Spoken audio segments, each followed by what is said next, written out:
FINRA just made something crystal clear. Your location doesn't matter.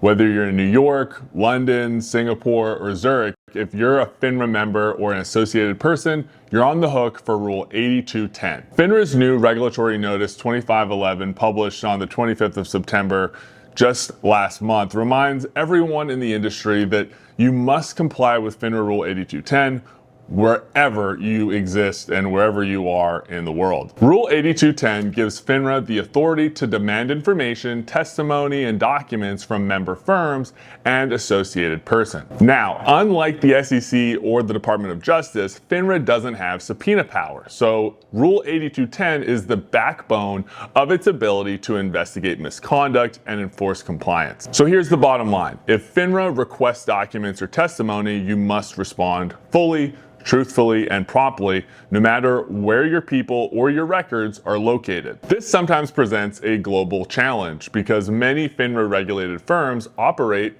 globally with offices, servers, and employees spread across multiple jurisdictions.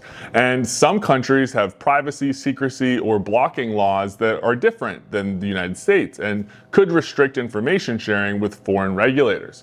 But here's the critical takeaway from Notice 2511.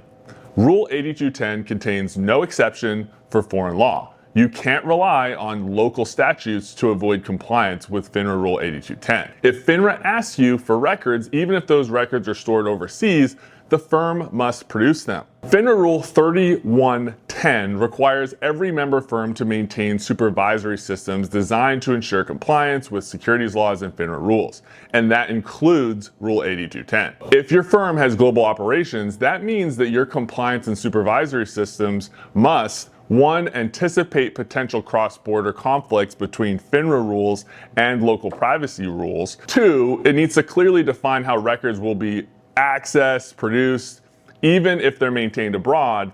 And 3, it needs to ensure that associated persons overseas can appear for testimony or provide data when requested by FINRA. And FINRA expects firms to proactively solve conflicts before they become enforcement issues. As a quick checklist, compliance under Rule 8210 may require producing books and records under your possession, custody, or control, even those held by third-party vendors, making sure electronic data can be accessed and transferred securely and lawfully. It could also include maintaining clear audit trails, proving that the firm can retrieve information on demand from FINRA. And in short, if you can access it, FINRA can request it. Now, because FINRA relies on voluntary compliance from member firms, failure to cooperate is serious. Non-compliance with Rule 8210 can lead to expulsion from membership or an individual bar from associating with any FINRA firm. And FINRA made this clear. Its examination program will continue to test firms' ability to comply globally with this rule. If a firm's cross-border setup prevents full cooperation, expect an enforcement referral. In closing, FINRA's stance is clear. Global operations cannot be used as an excuse to limit transparency or avoid Rule 8210. And if you're subject to FINRA jurisdiction, you must be ready to provide information and testimony anywhere and anytime. And because in today's interconnected world, compliance has no borders, you got to be ready for that. If you found this breakdown helpful, please subscribe for more updates on securities enforcement, regulation, and compliance strategy. My name's Braden Anderson. I'm a partner at Gesmer Updegrove. See you next time.